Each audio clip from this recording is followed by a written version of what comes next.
안녕하십니까, 박성호입니다. 중국이 15억 달러를 들여 건설한 케냐의 철도입니다. 수도 나이로비와 북서부의 나이바샤를 연결하는 노선입니다. 이 철도는 항구 도시 몬바샤와 나이로비도 연결했습니다. 120km 구간에 역은 12개입니다.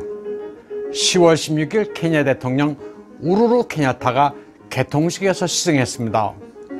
인프라가 없으면 투자도 없고 투자가 없으면 일자리도 없을 것이라는 게 케냐타 대통령의 이야기입니다.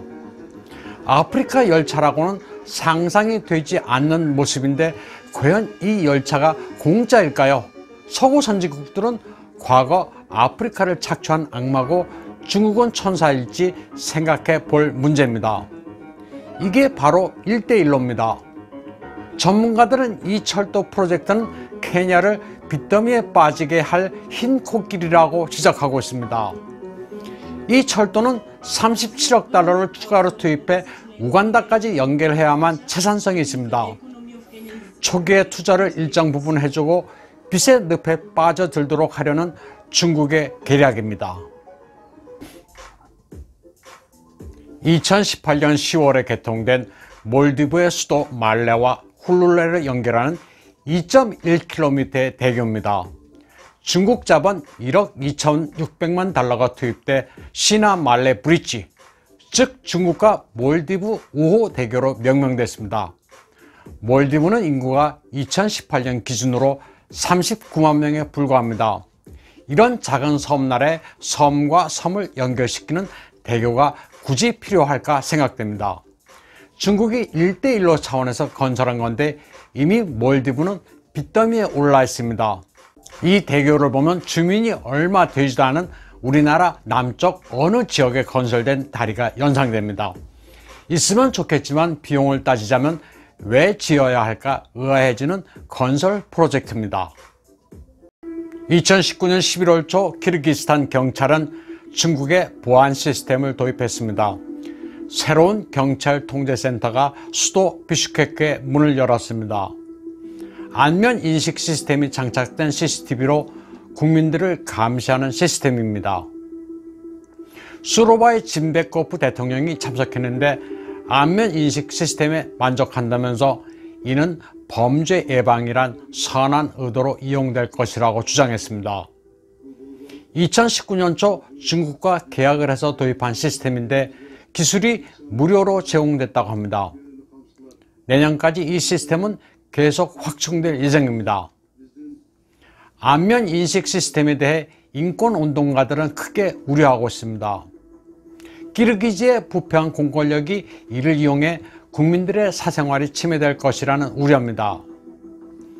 중국은 이 같은 시스템을 들여오면서 항상 초기에는 무료로 제공한 뒤 이를 계속 업데이트한다고 합니다. 초기 도입 비용이 비싸기 때문인데 중국이 이 데이터를 통째로 가져가는지도 의심해 봐야 한다는 게 전문가들의 견해입니다.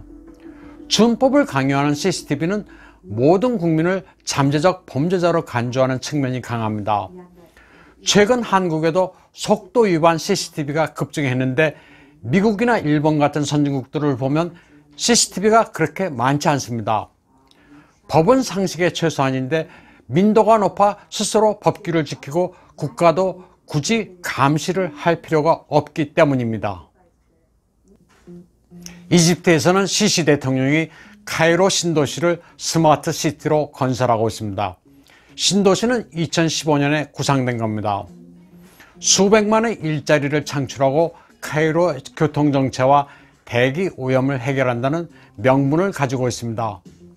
스마트 시티는 중국의 초감시 사회를 이집트에 수출하는 차원입니다. 싱가포르만한 면적인데 수조 달러가 소요되고 자금 대부분은 중국의 지원을 받습니다. 경제난에 시달리고 있으며 최소한 2,400만 인구가 빈곤한 상태인 이집트에 스마트 시티가 왜 필요할까요? 그렇게 좋은 모델이면 미국이나 일본 같은 선진국들은 왜 서두르지 않을까 의문을 가져볼 필요가 있습니다. 철도, 교량, 치안 시스템과 스마트 시티 이런 것들은 빚의 늪으로 유도해 속국을 만들면서 중국식 국가 통제 모델을 수출하는 것입니다. 중국에서는 한중일 삼국 회담이 열렸습니다. 중국 삼국 연의의 시대 배경인 총나라의 수도였던 청두에서 회담이 열려 중화권 언론들은 삼국연의라고 제목을 많이들 붙였습니다. 아마도 중국은 자기네를 총나라로 여기는 것 같은데, 그러면 한국은 위나라일까요? 오나라일까요? 제가 보기에는 둘 다 아닌 것 같습니다. 아베 신조 일본 총리는 국내 여론을 반영해 위구르 홍콩 문제에 대해 당당히 의견을 밝혔는데 누구와는 참 비교됩니다. 중국몽이 도대체 뭘까요? 그것을 설명드리기 위해 오늘 방송을 준비해 봤습니다. 시청해 주신 여러분 감사합니다.